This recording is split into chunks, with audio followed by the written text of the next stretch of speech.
Та бүхэнд энэ өдрийн мэндийг хүргэе. Намайг Бат Үлдэр гэдэг. Би Японд хэлний сургууль, их сургууль төгсөөд одоо Токио хотод ажиллаж байна.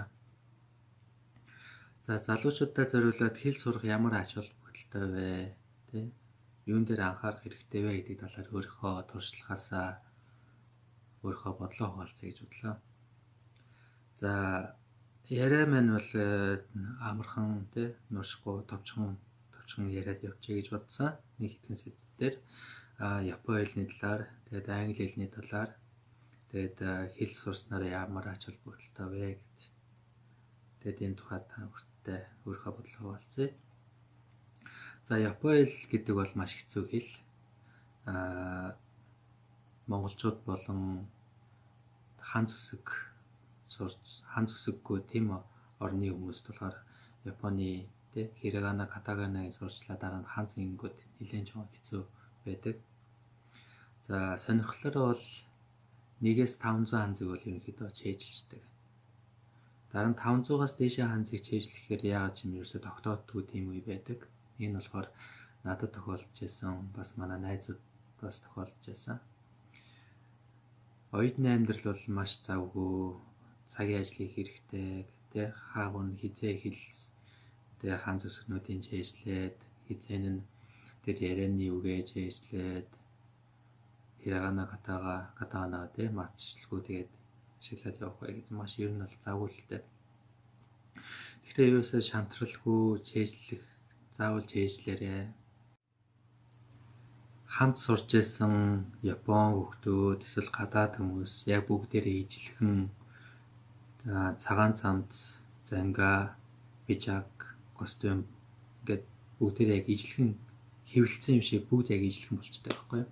Тэнгүүд хин бэ гэдэг нь ерөөсөө танигдахгүй, хичээл хийдгүү нөхөр, хичээл амир сайн хийдэг нөхөр хоёр тэр компани талаас харахад ямар ч ялгаагүй харагддаг. За тэгвэл энэ үед яаж өөрийгөө үн цэнтэй болгож өөрийгөө таниулах вэ гэдэг тийм арга ухаан хэрэгтэй. Энэ нь болохоор эртнээс англи хэл үзэх шаардлагатай байдаг. Нэг бодлын зэвсэг болно гэх юм уу та, илүү тал болно гэсэн үг. Би ажилд орох гэж байгаа. Би танай компанид орё, танай компанид сонирхож байна гэдэг ажилд орох гэхээр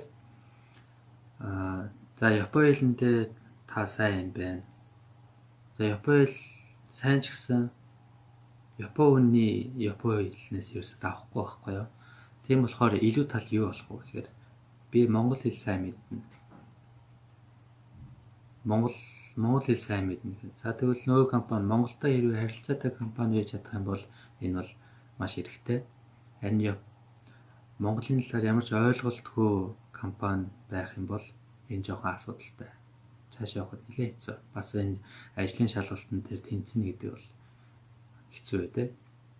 За энэ үед юу сулах вэ гэхээр би англи хэл чаднаа. Би Япон хүмүүс шиг Японы хэлийг яаж сурсан Япон хүмүүсээс илүү гарч чадахгүй. Харин англи хэлийг бол би хослуулаад хэрэгжилж чаднаа. Бас монгол хэлийг бас мэдж байгаа. Нийт 3 дор аяж би 3 хэл мэднэ гэж хэлэнгүүт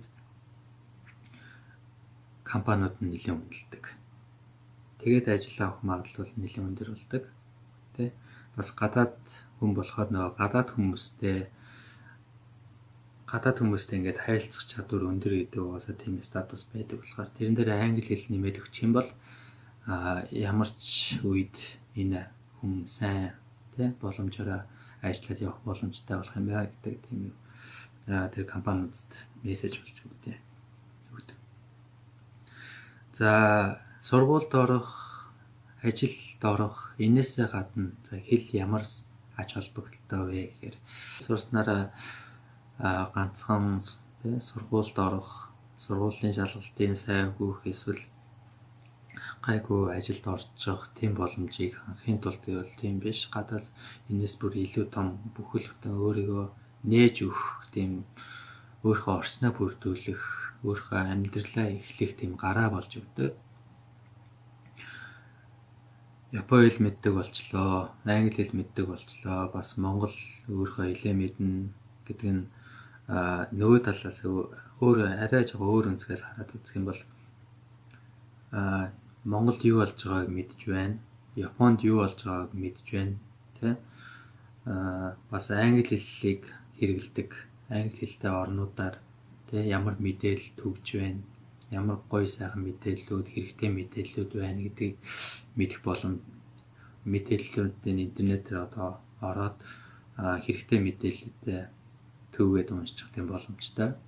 Тэгээ хэрэгтэй мэдээллүүдээ тэр тухайн хэл дээр нь олж аваад ингээд нэмэл авах тусам өөрөө ингээд аяндаа ингээд өөрөө ингээд тэр мэдээллээрээ хөгжүүлээд улам ингээд гоё болоод улам чадвартай тий гоё болоод явдаг. Тэгээд энэ аажмаар өөрийн бодолд бас нөлөөлнө. Энд чинь ийм байдаг. Дараа нь хүмүүстэй тэр тухай ярихад ч гэсэн гоё яриануудыг өрнүүлж чаддаг. Тийм боломжуудыг бий болгодог байгаа юм шүү. За эцэст нь залуучуудтай хандаж хэлэхэд Монгол дахь завгүй, Япон дахь завгүй гэдэг энэ завгүй гэдэг хоёр үгний ялгаа бол тэнгэр газар шиг ялгаатай байдаг. Японд яг оюутан байх хугацаанд бол хизээн нь унтах юм бэ, хизээн нь хоол идэж амжих юм бэ, нэг 50 хоолоо идчих юмсан гэдэг тийм үе цай хугацаа маш их гардаг. Тэгээд энэ хэмнэлээр ингээд явж хахад ядрах, бие өвдөх асуудлууд бас мэрсээр гардаг. Тэгээд тэр үед өөрийгөө өөртөө тохируулсан 5 дахь орчныг бүрдүүлээд амрах хаяа нэг өөртөө амралт өгч явах хэрэгтэй шүү.